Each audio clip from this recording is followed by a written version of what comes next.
Hi, my name is David Poland. I'd like to welcome you to Portland Film Beat. My guest tonight is Alexandra Blatt. She's just got done shooting a trailer for her film, Pocket Girl, and she's getting a Kickstarter campaign started here right after the show, so we're going to talk about that. Welcome aboard, Alexandra. Thank you very much. Thank you, David. How you doing? I'm very well. I'm really glad How you came on my show. I am too. Tell us, where did you train? Where did I train? All right. I actually got my BA in acting from Columbia College, Chicago. And Are you from Chicago? I'm from Michigan, actually. I'm from Detroit. I'm from Waukegan, Illinois. Really? Yeah. There we go. Good Small Midwestern Midwest people. town, right? Yes, exactly. And then I went to grad school at the Actors Studio Drama School in New York. I didn't quite finish there, but I did 2 of the 3 years, and then left. But okay. How'd you get out here to Portland then? Oh, it was kind of a long journey. I had moved around a lot, back and forth between New York and Chicago many times actually, right. and ended up in Berlin for a year, and had to come back to the States because I wasn't getting enough work, and I was doing a little bit of acting, more writing, and kind of was looking down the tunnel of no future, or it would, by the time I would learn German, it would take, it was time to come home.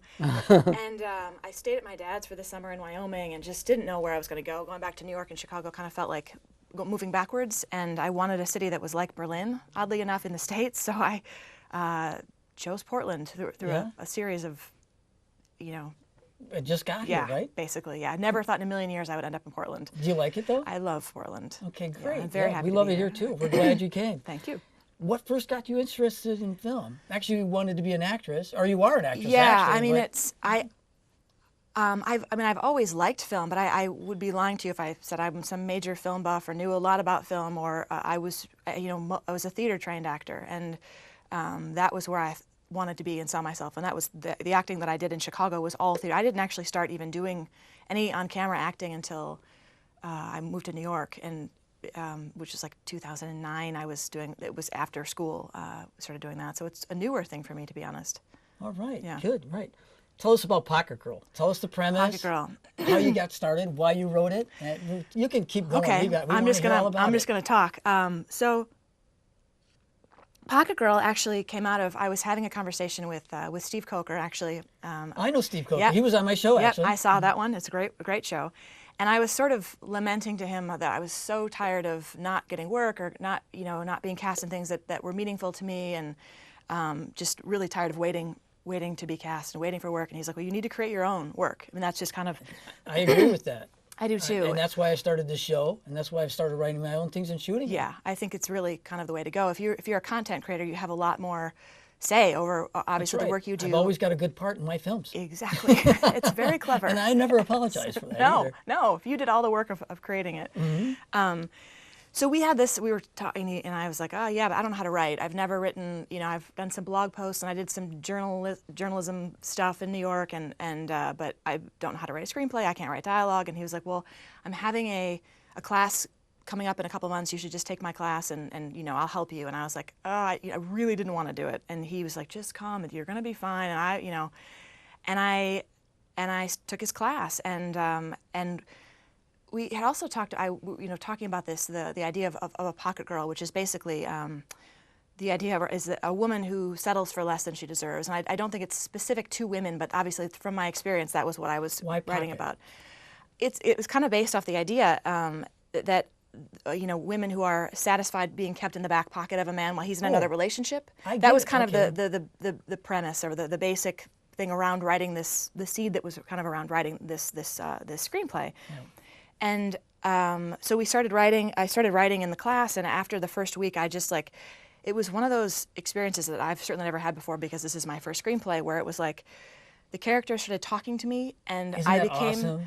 It was the most surreal thing that it's ever happened, and I just couldn't stop doing it. It's all I wanted to do. It took me about 6 weeks to write 95 pages, and maybe so it is 93. 95. Great, that's a piece It's 95, yeah. And it was all I wanted to do. It was all I wanted to talk about. I literally locked myself in my apartment, and I'd write at coffee shops all day long, and I'm sure I annoyed a lot of people at the time because it was just But that's it was part one of track it. mind. That's okay. It was, and it was You can call me just next amazing. time. All You right, I know will. I I'll be mean. like, oh my God, I need Call to talk to you Steve about my script. Coker. Yes, exactly. He's annoyed enough people. He can be annoyed back. Exactly.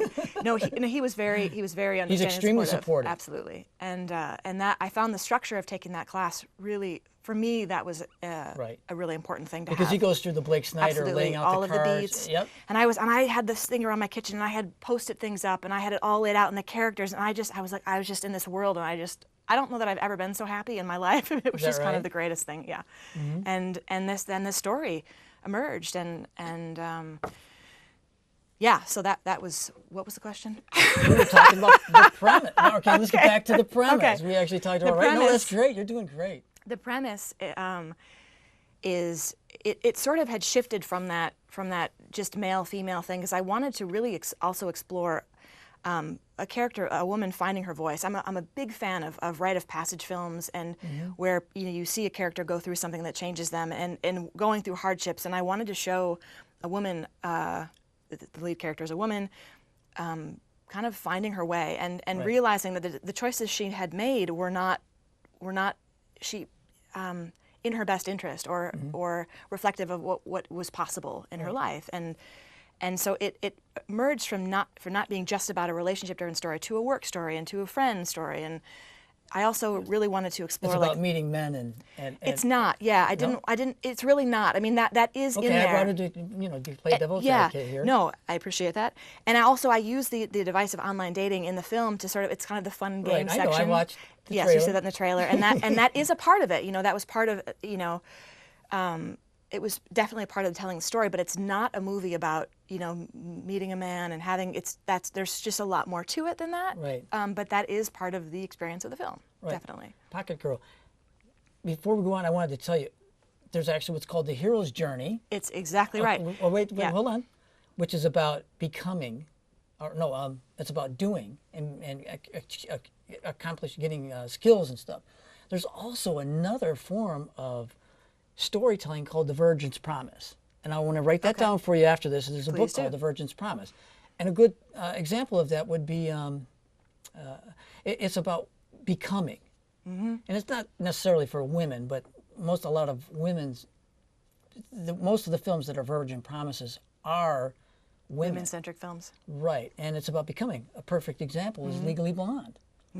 It's not as much a hero's journey as it's about her becoming an attorney and becoming her own woman. That seems like what Pocket Girl is to me, more than a hero's journey. It's I would maybe, but I would actually say it's more of a hero's journey, and I Okay. for other reasons that are probably more complicated than we have time for tonight. But I actually, when you say that, I actually had just before writing the script I was kind of obsessed with Joseph Campbell and had watched Mythos 1, 2, and 3 yes. over and over and over. So that absolutely informed the writing Myth, of yeah. this screenplay. Okay. Right now, I'd like you to talk to the camera and tell them about your Kickstarter campaign. And right. so we want people to help you, Yes. help support Pocket Girl get made. Well, we're in the process right now of setting these things up, and I don't we haven't launched it yet, so I don't have an official site. But you can find out all of the information for our film on our website, which is www.pocketgirlmovie.com, and also follow us on Facebook, and we post everything on there as well, which is just Pocket Girl. Do you on like Facebook. emails about your film? Sure, yeah. Email me, please. All right, because right there it is, Yeah. Alexandra Yeah, at you can email me. pocketgirlmovie.com. What universal themes are going to be explored in your film when it's made? Pocket Girl. Universal themes. I think I would say like the overall one is sort of finding your voice, finding one's place in the world, reaching one's full potential. Right. It's also about we really also explored the competition between women and how that is Competition between women, Yeah. and not women and men, or both? Both. between women, specifically Okay. between women, and why that is really detrimental and not helpful in helping us find on this hero's path. That was also a very big theme that was important to me in writing it. Just sort of Right. exploring that, and yeah. So it's not necessarily it's not a chick flick. No, not at all. No. Okay. That's Well, that's why I wanted yeah. to establish No, that. I make appreciate certain. that. It's not, and I've actually. I never intended it to be a chick flick or a romantic comedy. I mean, it's not. It's airs much more on the side of a drama than a comedy, to be honest. I call it a romantic dramedy because there is humor in it, and hopefully it comes across when we do it. But Okay. it's actually quite serious, and I'm not that I think that it wasn't something I wrote just for women, but I'm moved by the amount of men that have read the script that really relate to it, or that say, Okay. "Oh my God, I totally got that. Had that experience myself." Or it's absolutely not, just a chick flick. Okay.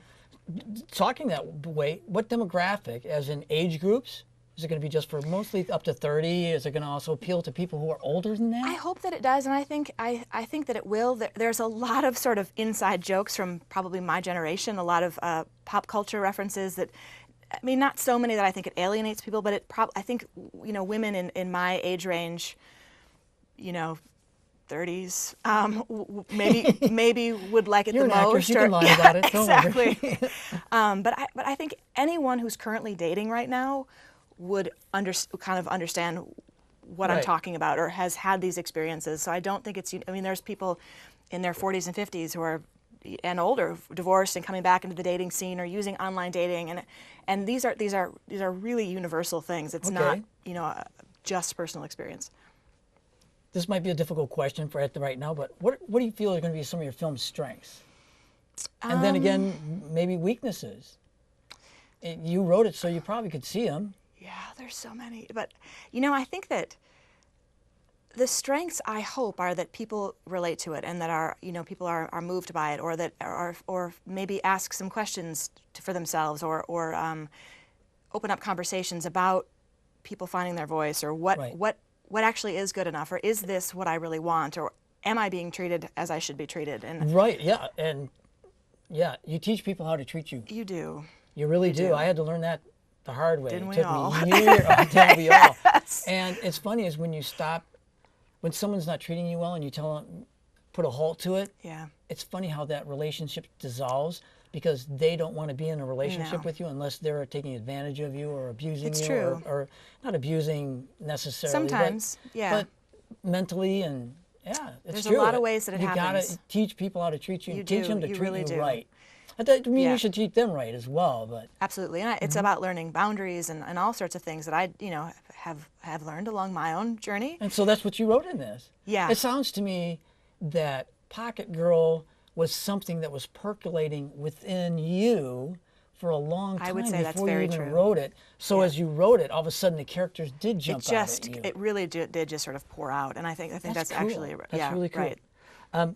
Okay, so talking about that, how does your film differentiate or distinguish? Let me try that again. How does your film differentiate itself or distinguish itself from other films? You said it's a romantic dramedy, so It is. I think that I really tried to work against stereotypes or conventions, and I know that I still fell into many traps, and there was things that it was the way that I wanted to tell the story, or what really felt right to me, but I think it's different because I at the end of it, I didn't even know how it was going to end when I started it. I didn't know the ending until I kind of had written the ending, and looking back, I realized that I'd kind of written a feminist screenplay, and I hadn't. That was not my intention. I would never have even called myself that, or didn't even really. Was extremely ignorant about that. I don't think there are very many stories that are like that around, and also not in a way that alienates anybody. That's sort of. It's not. So you don't alienate men Not and at make all. men the enemy. in No, it. I love men. I mean, it's not that I, Well, I thank think you. that women, but it's true. I think that that's a very big misconception that people that want, great lives for women don't. It's at the doesn't mean exclusion that- of men. I mean, no, that's it doesn't, absolutely not at absurd, all. really. And so I really wanted to have that be clear in the film, Mm-hmm. and also that it's not a story where the girl gets the guy and that's what makes her happy. That was kind of the thing that most of all I wanted to avoid. Good. Yeah. She So I finds hope that's- happiness in becoming and finding her own journey. Actually, Well, you have to watch the film. Oh, sorry, I'm giving it away. Sorry. Actually, at this time, we're going to take a few minutes and watch Pocket Girl, the trailer, which you, Alexandra, you directed, right? I did. And you're in it too. I Good. am. No, I don't apologize for that. I'm in everything I write. We're going to take a few minutes. We're going to watch the trailer, and we'll be right back. So far, this online dating assignment has been a misery. I'm learning the only thing I can do and ever truly do well is be myself. But as it turns out, a lot of people, most, in fact, don't resonate with that. I could draw circles in the sand around you. Think that they could keep you where you stand, then I would do it. Like the guy who never wrote again after reading one of my essays, or the baby bartender, or the half-dozen other guys who asked me out and then disappeared, canceled, or blew me off. And trying to morph myself to fit someone else is a losing game. It's a lot more painful, though, being rejected without that protective artifice of my codependent candy shell.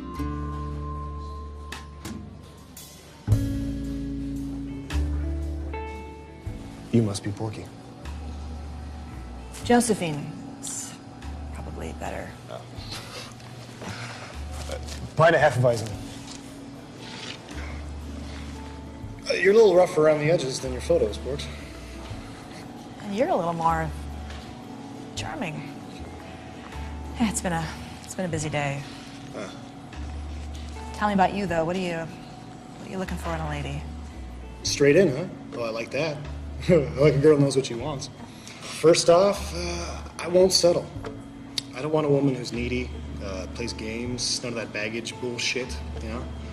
Has to be positive, likes the outdoors, has to be smart and hot, you know, like me. Good sense of humor, must work out, you know, must work out. I want a girl who looks good, you know, in the nude. Of course. Uber supportive of my sports viewing. Naturally. I love a good pair of short shorts and flip-flops. I bet you could rock that. What about you? What's your point? I guess I'm just looking for someone willing and able to write and complete sentences. I'm kidding. I'm kidding. I just want all the, you know, usual normal stuff. I'm normal.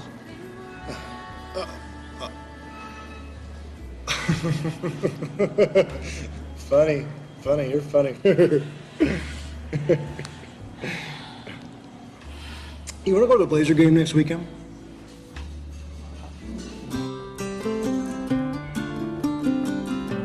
I wish I had some awesome conclusion here, but I don't yet. That's the catch about trusting it'll all work out. You just gotta keep moving forward anyway. And know that all these sad and hilarious encounters aside, the real tragedy would be to never realize that the only one holding me back is me. You got me wishing for forever.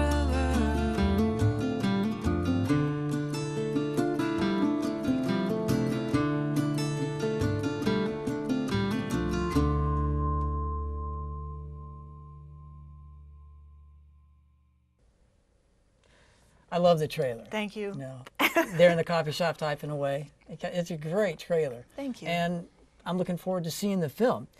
Anyway, you did shoot the trailer. How do you work with actors? And since you are an actress, yeah, you had to have some great insight into that. I hate to say, like, I don't want to pretend that I have all this experience directing, or that I, you know, so I don't want to put that out there. I sort of can tell you a little bit about that one day shooting my trailer.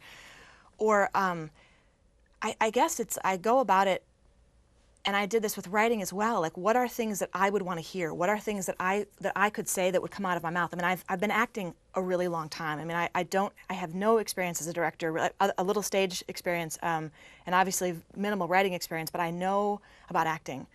And so I think that there's a balance between knowing what you want and also letting people play. And I really want to do this with the feature as well. I want to work with a lot of comedians and a lot of people that are good at improv, because I love that. Because the most exciting thing about work doing a film or a stage play, which is what I've have my experience in, is the collaboration between artists and that magic that happens when you bring people together that you could never have done alone. I mean, and that to me is just, that's where it's at. So I want to have it works that there's enough room that I still want my lines right. I mean, it's kind of like, you know, and Absolutely. professional actors will show up with their lines memorized as they're supposed to be, but, and then kind of just, you know, I have it in my head. I mean, I know these characters, I know this story better than probably Yeah, but in sometimes a crazy actors way, but, bring a different. and you could All never of a sudden, you have, go look at you go. I didn't absolutely. think that, but that's exactly Absolutely, what I want. and so I really want to create a space where that's possible. Good, but give 'em also freedom. yeah, and also like yeah, that's great, and this works and this doesn't, and I know so much what I want that. Well, that's good. That No, helps it sounds too, like but- you're willing to work with the actors. There's too many directors out there who give line readings and No. here's what the emotion is, and instead just- of trying to pull Absolutely. them to you and give them an action or an environment to work in. I think when you give people space and respect them, you get more, and that's just true for me. Is I will go to the ends of the earth for someone that I respect and want to work with, or gives me space, or trusts me and lets me try something, and that's sort of where my Right. Who was the cinematographer? on the Trailer? for the trailer it was Greg Carter was Okay. our DP How do you for work that. with the cinematographer then? You know, again, I wish I don't have a whole lot of information on this, but it was a That's lot okay. of You're a lot of learning it, and you're doing a it's great true. job learning as you go. For me, it's a lot about just trust, and because I don't know what I'm doing. There's a lot of questions that I have myself, and I'm learning as I go, and I am learning the hard way, which is for me usually been the best way. Learn quite quickly, but you know, having conversations, looking at things, and just finding a dialogue, finding you know the way that you communicate, which is different with everybody, really. Yeah. But we had conversations before about style and lighting and kind of like the looks I wanted in films that we liked, and then it was just kind of like, all right, just point at the camera and see what happens. It's Right. kind of just like, let's just go do it. Did you have a sound person there? We Who was did. You know, we actually, my AD, Tim Johnson, who I adore, he found two guys to show who had no investment in the film, had not been to any of the meetings, weren't going to be there. Brian Brose and Ethan Burke, and they just came for the day and to eat sandwiches and help out with my film. And it was just, I'm so eternally grateful. There's a And lot of people in Portland who will Yes. help you make your film. yeah, There really is. it's really humbling actually. And so Brian Good ended for up you. doing sound, and you know, which was just so great. And we rented some equipment, and it's not perfect. There was a refrigerator sound in the thing, and there's all these, but it's just like, you know what, it was great. We did it for no money, and we did this thing, and I'm proud of it. I learned the hard way about sound myself. Trust me, if you want Yes. to hear some bad sound in a film, go ahead and look I at a think couple of my everybody's first probably shoots. has those Yeah, experiences. it's all the refrigerator noises and all Oh, that. yeah. But you shot that in a bar or a restaurant. did, yeah. Sometimes there's no way they will turn There off actually their wasn't any way coolers. around it. So we I've we asked, really it's just did like, the best we could. You know. No, we can't turn that off. like, We can't all get rid of right. that noise. The air conditioner comes on, and Great, and you're 2 hours behind schedule, so yeah, no. exactly. So Because it let's takes a just get long over time it. to make films. People Yeah. don't realize Oh my God. how long it's it quite takes. boring, actually. It's not. I think people Except think for it's the exciting. director who's busy all day. Oh my right? God, my head was going to explode by the end of that day. I think Right. it was just like, at the end of the day, I was like, I will never do that again. I don't want to do this But feature. now you I'm can't done. wait to get And back. a few hours later, I was like, all right, let's talk about the fall. And it was kind of Isn't that just right? like, yeah. What is your favorite part of filmmaking? I'd have to say it's that sort of magical collaboration that happens with people. Those things that I couldn't have thought of myself. That you know, when they come together, it's just like, oh my God, you know, this thing that was in my head a year ago, and here now there's just this piece of it that's now on film, and it's amazing to me. And to work with my editor Matt Kressling, and So you had somebody edit it for you. oh yeah, and He was out of L.A. Is that he's right? out of LA. Yeah, I went down to LA to work with him, and he's somebody who's a filmmaker in his own right, and a very extremely talented one. And so I kind of begged him to work with me, and working with him and seeing what came out of it and how much he added to it. I mean, that was kind of, again, like this collaborative process of things that he brought, and we kind of worked on it together. That was just it was a pretty amazing experience. Okay, great. Yeah. What's your least favorite thing about My filmmaking? least favorite thing, I'd say right now it's, you know, I think managing people and personalities and kind of like learning how to work with people in that way that as kind of just an actor, I never really had to deal with that or think about it. And you just kind of show up, and people generally treat you pretty well, and you know, you don't have to do all the hard things with the crew. And now, as you know, I'm producing this and directing it, and it's sort of overwhelming to have to Right. navigate Are you looking for that. someone to help produce and do a lot of the stuff Yes, for you? yes. Or help you with? Yes, I have. Okay, I have get a hold of a Alex- partner right now, Yeah, Amy right. Conway, who's helping me, and Amy, you know, yeah, working. she's out there. Yeah, she's Say here. her name again? Amy Conway. Yeah, she's wonderful, isn't she? She's wonderful. Yes, honestly, this wouldn't be happening without her. Mm-hmm. But we are looking for a producer who actually who knows all the technical pieces, so that she and Maybe I can doing just the kind of come SAG back and contracts and facilitate. stuff like Yeah, that. so so we can do what we do best. She's also a designer, and I think she's going to do a lot of the visual things with the film, Okay. and let somebody else who really knows how to do that take care of it. Okay. Since you like to write, or you discovered you love I writing, do. actually. I really do. Do you have a favorite screenplay? You know, Do you read a lot of them? I don't actually. I'm woefully ignorant about film. I have to say, and compared to the other guests I'm sure you have on this show, I'm a But big you know fan what? of. I appreciate the fact that you Honest are about it, honest at least, about right? it. You're learning, but I am. you're learning by fire, which is great. It's true. It was more of a calling than something that I, like it's a said, I'm going to calling, do that's this. great, though. You know, Okay, what is your favorite? Who's your favorite A-list director then? I'm kind of a big fan of Richard Linklater, and I just saw him on the Daily Show last night, so maybe he's also in the forefront of my mind. But I really like Name a film. the Before Sunset, Before Sunrise. I really liked Mm-hmm. those because they were so actor centric, and again, I think they used a lot of improv and talked a lot, and I like those. Is there a common type of film genre that you relate to the most? I'd probably say that sort of rite of passage, or more of a dramedy film, or anything again like some of the BBC films are. Right, you're like the usually- British stuff, right? I do, yeah. There's a few of the BBC films that kind of bore me after a while. I hate to I say. like boring. I guess I like the slow. I'm not a big action. I don't like the fast-paced stuff. What is your favorite film? My favorite film, that's really hard. I really like films like The Breakfast Club. I really like Once. I really like Before Sunrise. I mean, some of these probably more boring, slow ones, but. So what kind of inspiration did you draw from those films for Pocket Girl? Well, I think that Pocket Girl, You had this film drawn was in like your mind, little- and it probably related to some films in the past. It was like little bits and pieces, like the film Notting Hill. You remember that? That was kind of an inspiration, like as far as like the side characters, and a little bit of other film and TV shows. I also kind of picked up on, and Woody Allen's. I like how he does the Barcelona, the Rome, the Paris kind of thing. So Portland is absolutely a character in this film. It Was is. inspired by that. Okay. Well, we're running out of time, and I want to thank Ellery Nelson, my director, for helping out over there in the studio. I also want to thank my lovely wife, Carol Poland, who's the producer. She does a great job, and she helps a lot. I want to thank you for being here and talking about Pocket Girl. Until next time on Portland Film Beat, shoot for the silver screen.